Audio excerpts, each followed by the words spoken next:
Fill in the blanks with correct verb forms. এই টপিকটা মাধ্যমিক 2026 পরীক্ষার সাজেশন। এছাড়াও তোমরা যারা ক্লাস 7, 8, 9, 10, 11, 12 ক্লাসে পড়ছো বা যারা বিভিন্ন রকম চাকরির পরীক্ষার প্রিপারেশন নিচ্ছ তাদের জন্য এই টপিকটা হট ইম্পর্টেন্ট টপিক। আজকে আলোচনা করছি 145। 145-এ আছেন রবীন্দ্রনাথ ইউজ টু।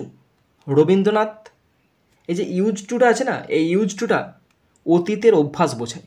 মানে রবীন্দ্রনাথ এমন কিছু করতেন যেটা অতীতকালে মানে রবীন্দ্রনাথের শৈশবে বা কিশোর বয়সে তিনি যা করতেন সেটা তার অভ্যাস।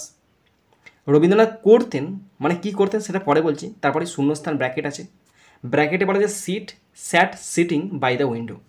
মানে রবীন্দ্রনাথ তার বয়সের কোনো একটা সময়তে বা তার জীবনে কোনো একটা সময়তে তিনি জানলার ধারে বসে থাকতেন। এই যে বসে থাকতেন, এই ঘটনাটা অতীতের অভ্যাস। তিনি বড় বয়সে আর করতেন না। তিনি যখন মাঝ বয়সে ছিলেন, যখন যৌবনের বয়সে ছিলেন, তখন তিনি জানলার ধারে বসে থাকতেন। তাহলে বসে থাকতেন, এই ঘটনাটা অতীতের অভ্যাস হয়েছে, তাই ইউজ টুটা বসছে। এবার ইউজ টু দেখো, ইউজডের পর টু আছে আর টু এর পর শূন্যস্থান আছে, তার মানে V1 বসবে। কেন? কারণ আমরা জানি ইংলিশ গ্রামারে একটা সুন্দর নিয়ম আছে ইনফিনিটিভ, যেটা সিম্পল সেন্টেন্স করতে ব্যবহৃত হয়। সেই ইনফিনিটিভ মানে হচ্ছে টু যুক্ত V1, মানে টু এর পর সবসময় V1 বসে এবং তার মানেটা তে যোগে হয়। যে টু সিট মানে কি বসতে। ওকে, তার মানে এটা বোঝা গেল পাস্ট টেন্সে হচ্ছে। কী করে বুঝলাম? যে ইউজ টু আছে মানে অতীতের ঘটনা, তার পাস্ট টেন্স হবে। তারপরে পড়ছি হি, তিনি, শূন্যস্থান ব্র্যাকেট। তাহলে তিনি মানে তখন তিনি জানলায় বসে থাকতেন আর কি করতেন? জানলা দিয়ে তাকিয়ে থাকতেন, মানে তখনের ঘটনা, পাস্ট টেন্সের ঘটনা। তাহলে হি অবজার্ভড, তিনি পর্যবেক্ষণ করতেন। হ্যাজ অবজার্ভড মানে পর্যবেক্ষণ করিয়াছে। হ্যাড বিন অবজার্ভিং মানে অনেক সময় ধরে পর্যবেক্ষণ করিতেছে। Nature from the window of his room, তার ঘরের জানলা দিয়ে তিনি পরিবেশকে জাস্ট পর্যবেক্ষণ করতেন, জাস্ট প্রতিদিন পর্যবেক্ষণ করতেন।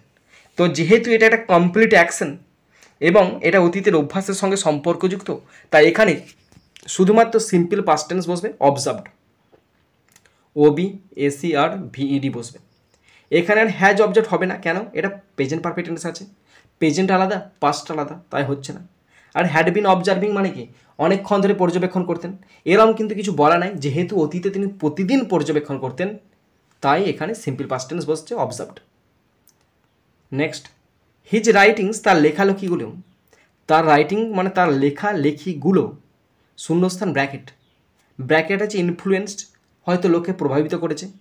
হ্যাজ বিন ইনফ্লুয়েন্সড, প্রভাবিত করা হয়েছে, মানে তার এখানে ইনফ্লুয়েন্সড মানেটা হচ্ছে তার লেখালেখিগুলো প্রভাবিত করেছে। যেই হ্যাজ বিন ইনফ্লুয়েন্সড হয়ে যাবে তখন তার মানেটা হবে তার লেখালেখিগুলো প্রভাবিত করেছে, মানে লেখালেখিগুলোকে প্রভাবিত করা হয়েছে। আবার বলা আছে ওয়ার ইনফ্লুয়েন্সড মানে কি তার লেখালেখিগুলি প্রভাবিত হয়েছে। হ্যাজ বিন ইনফ্লুয়েন্সড আর ওয়ার ইনফ্লুয়েন্সের মানে কিন্তু একই, প্রায় একই। তার লেখালেখিগুলি প্রভাবিত হয়েছে। প্রভাবিত হয়েছে মানে কি লার্জলি, বিস্তরভাবে, বাই দ্য এনভায়রনমেন্ট অ্যারাউন্ড, চারপাশের পরিবেশ দ্বারা। তার মানে কি তিনি জানলায় বসে পুকুর দেখতেন, বটগাছ দেখতেন, পুকুরের সমস্ত বাস্তুতন্ত্র দেখতেন এবং ওই সমস্ত প্রাকৃতিক উপাদানগুলোকে দেখে দেখে তার মনে গেঁথে যেত এবং সেইগুলোকে দিয়েই তিনি কবিতা, কাব্যগ্রন্থ রচনা করতেন। তার মানে প্রকৃতির পরিবেশের উপাদানগুলি তার রচনার মধ্যে খুঁজে পাওয়া যায়। মানে প্রকৃতি তাকে প্রভাবিত করেছে, তার লেখালেখিগুলোকে প্রভাবিত করেছে, মানে প্রকৃতির দ্বারা তার লেখালেখিগুলো প্রভাবিত হয়েছে। তাহলে দ্বারা এখানে আছে, যেহেতু বাই যেহেতু আছে, তার মানে প্যাসিভ ভয়েস হবে। আর প্যাসিভ ভয়েস মানে কি প্যাসিভে কাজ হবে না, অ্যাক্টিভে কাজ হবে না, প্যাসিভে কাজ হবে।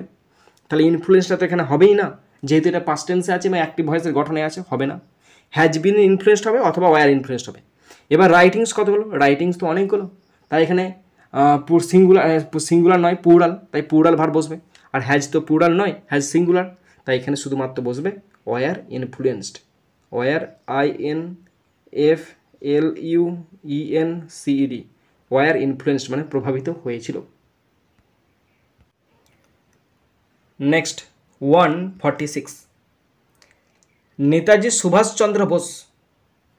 নেতাজি সুভাষচন্দ্র বোস, শূন্যস্থান ব্র্যাকেট। ব্র্যাকেট আছে is, was, were born on January 23, 1897 in Cuttack, Odisha. Netaji Subhas Chandra Basu 1897 সালে 23শে জানুয়ারি উড়িষ্যার কটক শহরে জন্মগ্রহণ করেন। তো তিনি তো কবেই করেন, পাস্ট টেন্সে করেন, তাই এখানে হবে ওয়াজ। কারণ তিনি তো এখন তো জন্মগ্রহণ করছে না, নেতাজি সুভাষচন্দ্র বসু মানে স্বাধীনতার কেস। তো স্বাধীনতা কেস মানে কি, কবেই স্বাধীনতা আমরা পেয়েছি 1947, তারও আগে পেয়েছি, তারও আগে নেতাজিকে পেয়েছি 1897, তা তো বহু দিনের ঘটনা, তাই এখানে পাস্ট টেন্স ওয়াজ বসে গেল।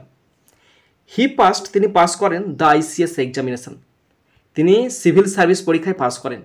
বাট কিন্তু ডিড নট, শূন্যস্থান ব্র্যাকেট, ব্র্যাকেট আছে জয়েনিং দ্য সার্ভিস, পাস করেছিলেন পরীক্ষায় কিন্তু তিনি চাকরি করেননি। তবে পরীক্ষায় পাস করেছেন কিন্তু তিনি চাকরি করেননি।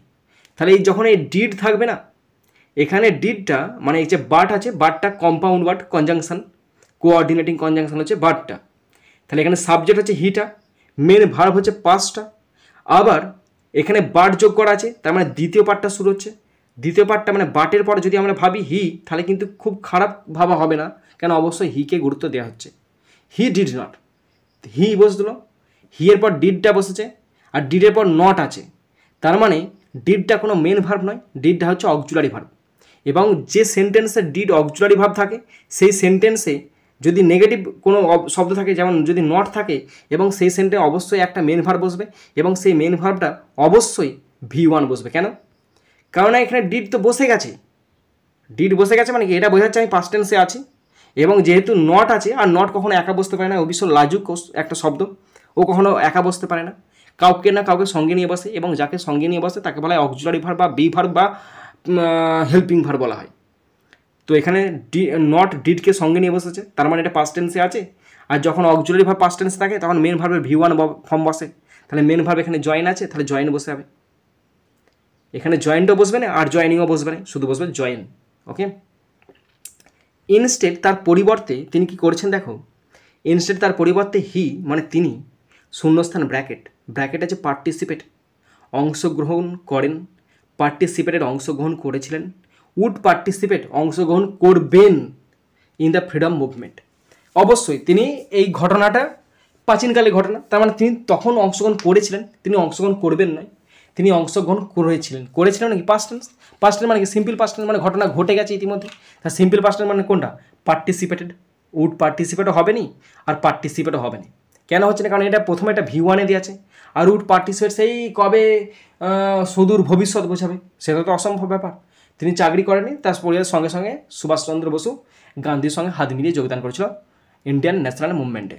ওকে, তো এখানে হবে শুধুমাত্র পার্টিসিপেটেড, PARTI, পার্টিসিপেটেড, TED।